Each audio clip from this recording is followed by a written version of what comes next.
where the topic which we are going to discuss is called branding and its importance. So first question is, what is a brand? Let's talk about that. So according to American Marketing Association, a brand is a name or a logo or a symbol or a design or a combination of them intended to identify goods or services from one seller or a group of seller to differentiate them from the competition. So let's just break down this particular definition so that you can able to understand it well. So as per American Association, so this is one of the top associations in marketing. So they define brand as a name. It could be a name of a company.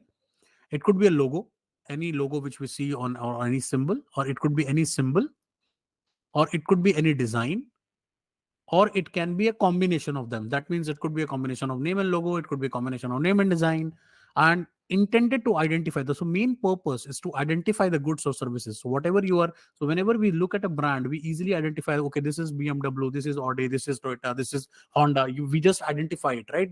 This is Coca-Cola, this is Pepsi, because we are able to identify based on their logo, right?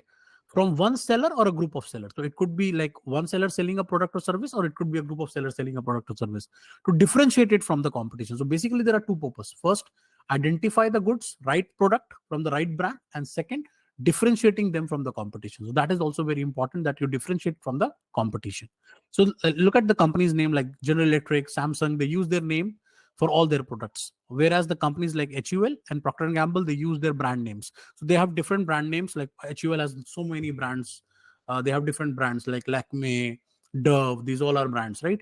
On the other side, Samsung has only one name. They have one umbrella branding called Samsung. So they do everything with the name of Samsung. Samsung fridge, Samsung refrigerators, Samsung washing machines, Samsung TVs, Samsung mobile phones. So they do it in this way. Okay. So moving on to the next thing, what is the branding lesson? So let's learn a branding lesson from Coca-Cola. It's a very interesting one. In 1985, Coca-Cola replaced their flagship cola brand into a new formula. So 1985 was a landmark year for Coca-Cola when they changed their formula. They changed their formula and they came up with a new formula. Coca-Cola wanted to establish its supremacy over Pepsi in the competitive market. So as this was a very, very competitive market and there was a cutthroat competition between Pepsi and Coca-Cola, the reason was very few people used to drink soft drinks, and that was the reason why there was a very small portion of customers for them for which they were fighting, as a Pepsi versus Coca-Cola. This happened as during various blind tests. So they conducted a blind test. So in this blind test, customers were given uh, blank cups with no brand written on it, right? And they were just asked to taste it and identify which is Pepsi and which is Coca-Cola, and which of the particular brand they like it. So there was no name, there was just a white cup with nothing written on it. And then customers started testing it, and customers started saying that Pepsi is better than Coca-Cola, right? And they said that Coca-Cola has a sweeter taste, and that's the reason why they launched a new formula. But it failed miserably, and customer expected harder test from Coca-Cola. So basically, they believed that customer wanted a sweeter test, but actually that was not true. Coca-Cola was always positioned as a hard drink. It was never sweet in nature as compared to Pepsi. Pepsi was a little sweeter. But due to blind test, because of the lack of brand name, or that the brand name was not so popular, they thought that there is a problem in the product. But actually, there was no problem in the product. And the new product was failed miserably in the market because uh, they came up with a sweeter taste, which was not at all liked by the customer. So what was the benefit to the consumer? What was the main benefit which customer gets from a brand? First, it helps you in identifying the products. That's the first, very, very important. In a very cluttered market, in a very competitive market, if the brand is very popular, customer can easily identify it. Even in a very big store with so many brands over there, customer can easily identify the right product. The second, it reduces the risk of consumers. So it also reduces the risk of consumer, as brand is equal to the trust. So a lot of people trust a good brand, right? For example, Dyson is a big brand, Samsung is a big brand, LG, Sony, all these brands they have not become brand in one day. It is like hundreds of years of their legacy. And that is the reason why they are brand.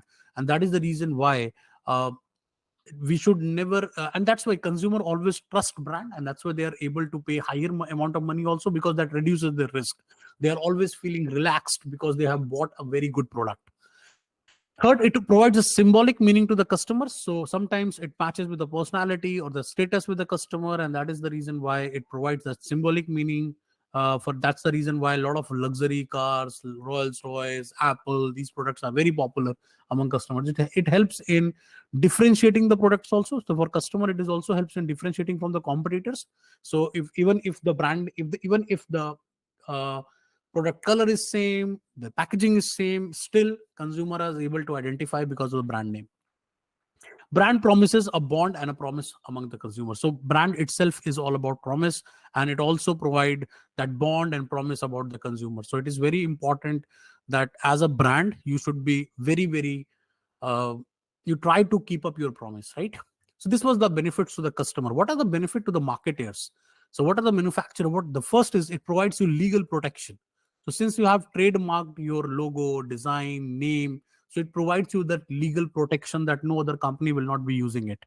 Second, it is a source of financial return. So basically, brand itself can be licensed, it can be given to other companies, it can be used as a premium price, because there are two ways in which you can earn from a brand. First, you can sell it from a premium price. Second, you can always license your brand to the other players, and that will also give you a lot of revenue. For example, the Ford gave their license to so many gaming companies, video game companies, and they started making video games based on Ford cars, and that is the reason why. It helps them in creating an emotional connect also. So as I told, that it is all about creating that bond, that connect with that brand. So a lot of people, for example, they're using Apple. They have been using Apple for more than 5 years, 10 years, 10 years. Right from the Apple 1, they are using it to Apple 15. Why? Because they had that bond. They never. And when the emotional connect is there, people don't get very rational. They always buy based on their emotional connect. Brand is a way of communicating value to the customer. So another biggest benefit is value, and we all know what is value. Value is all about benefit versus cost. So it always communicate that the benefits are higher as compared to the cost. It also act as a source of competitive advantage. So since your brand value is very strong in the market, consumer can easily recognize you, consumer provide you, can easily differentiate. So it will always give you that competitive advantage as well. So this was all about what is branding. I hope the topic is clear. What is branding? What is its importance to the consumer and to the manufacturer? So thanks for watching this.